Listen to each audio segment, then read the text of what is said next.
Hello viewers, my name is John Appleton and this is my second Posture Release Imagery slideshow. Posture Release Imagery is a method that I discovered and developed for breaking postural habits that cause postural pain, structural insecurity, and poor posture. It contains new principles of postural health revealed through imagery exercises. In this and the next few slides, I show you the variety of imagery with new principles of healthy posture embedded in them to be found in posture release imagery. I consider posture release imagery a discipline, a method of re-educating our minds and bodies by introducing healthier sensations onto our body surfaces through imagery. By manipulating our body surface sensations, we change our postures, our structures, and do so naturally. Postural pain is eliminated and our structures become sturdier and more graceful and efficient.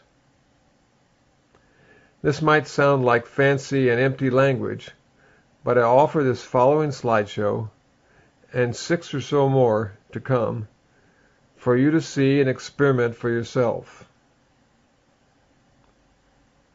This particular slideshow or episode concerns the healthy relationship between the dorsal and ventral surfaces of the body. First, it will demonstrate that relationship as it affects us on Earth with gravity. Then we will consider the dorsal-ventral relationship to ourselves and others, and really to our entire environment, independent of gravity. In some places, I think you should stop the show or go back to better understand some things.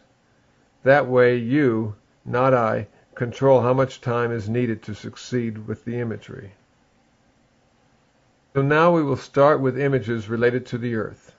First, we should spend a moment reviewing the general evolution of the dorsal and ventral surfaces. A few of the next slides were used in the earlier slideshow, Posture Release Imagery 1, intro sample.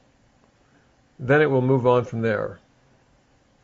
The simplified evolution sequence of land-bound animals shown here has its value in showing how the dorsal surface, white here, and the ventral surface, dark gray here, changed, leaving much of the dorsal surface not generally facing up, as it was before, and the ventral surface not generally facing down, as it was originally. Now study this illustration, and especially the human figure. The figure has a dorsal surface that is very white and a ventral surface that is very black. Next, begin to imagine that your own body has a white dorsal surface and a black ventral surface. The contrasting thoughts will bring changes to your body that you may not immediately understand, but try to allow these changes to take place. This illustration shows the front, side, and back view of the dorsal and ventral surfaces of humans. Though it is not entirely shown here, the underarms, the palm side of the hands, and the bottoms of the feet, for instance, are all ventral and black. Continue to imagine the distinctions between the white and black parts of your body and add a sense that the white surfaces are expanding out and around, and the black surfaces are gently contracting. In this slide, I have reversed things.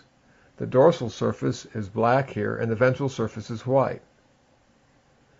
The slide will not remain for long, but I do want you to experience the opposite effects that this slide promotes on your own body as you imagine things this way. It collapses the body and it undermines good feeling. Unfortunately, many of us carry similar self-image cues that make us, our bodies, feel lousy in the same way. Now, lighten up again. Enjoy the gifts of a more released, expanded, and structured body. Consider just one human model from the earlier slide. The figure and you, imaginarily, are standing. You can actually be sitting as long as you are not leaning back against the back of a chair. Imagine, as before, the white expanding dorsal and black contracting ventral. But this time you notice, again imaginarily, that it seems like you are beginning to be lightly supported by something that seems like the ground, the earth, on all of your ventral surfaces. The backs of your legs and a sort of saddle between your legs supports you ventrally there. And the ground is up against your stomach and chest, including under your arms, and your hands are also supported, gently stabilized and supported, even maybe lifted a little bit. Your feet no longer seem to carry all the weight, to do all the supporting. This new sense of support continues up the front of your neck to your ears, and including them, as well as under your chin and under your eyes. Now, why does this specific imagery work and change us in positive ways? Well, it must have something to do with the fact that earlier organisms had more support from the earth, more visible support from the earth, coming to their ventral surfaces. In addition to allowing a feeling of support from the earth to overtake your ventral surface, it is useful to imagine a gentle contracting of this surface. It is this gentle ventral contraction, this embrace of the earth, so to speak, that allowed earlier animals to come up off the ground on all four legs while maintaining the ability to be sturdy as before. This, I would argue. This same embrace of the earth provides a sense of support for us even when we are factually only on 2 feet. There should be a sense of continuity of ventral support.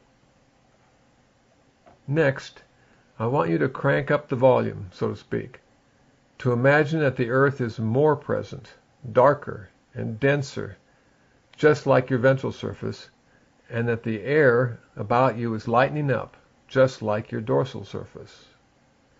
Take a moment and even stop the show to have time to imagine this happening. Finally, the last illustration of this sequence indicates that you imagine that the dorsal surface is dispersing into the atmosphere and heavens.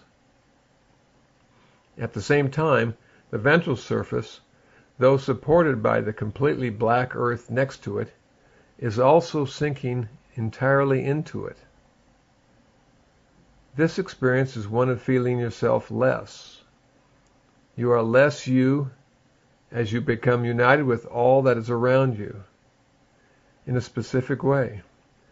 By dividing the dorsal and ventral surfaces mentally, you sacrifice your habitual tensions and self-image in exchange for a united self, that is, united with everything about you. I recognize that this sounds very philosophical and spiritual, but it can also become more of a sensational reality, which is nothing but a healthy use of our structures, our postures. Now we will consider the dorsal and ventral relationship to ourselves, to others, and to all things, independent of gravity. This image and exercise is a favorite. I call it my lamb and egg image. It demonstrates how an evenly and gently contracted and engaged ventral surface allows the dorsal surface to be uniformly released, and vice versa. Start this image seated like the dorsal ventral human figure is seated, not leaning back on the backrest, and with feet placed more or less like this in front of the seat. Do not worry about being as posturally upright as the model shows here if it is not your natural inclination. That is the sort of thing that posture release imagery works to bring about naturally. Now imagine that you are not the human specimen on the right, but rather this creature that has its arms and legs wrapped around something that it really cares for. The embrace is imagined as one of desire to protect and comfort. Also imagine that you have both a sizable snout and a big healthy tail, almost as wide as the back, that are also wrapped around the egg, protecting it from all directions and almost completely. Imagine that your ears, eyes, nostrils, and everything facial is very relaxed dorsally and wrapping itself about the egg. At the same time, your entire dorsal surface is expanding, lengthening, widening, and becoming light and fluffy as well, all as part of wrapping yourself around the egg. Just do this imaginarily, not intentionally moving any body part to imitate.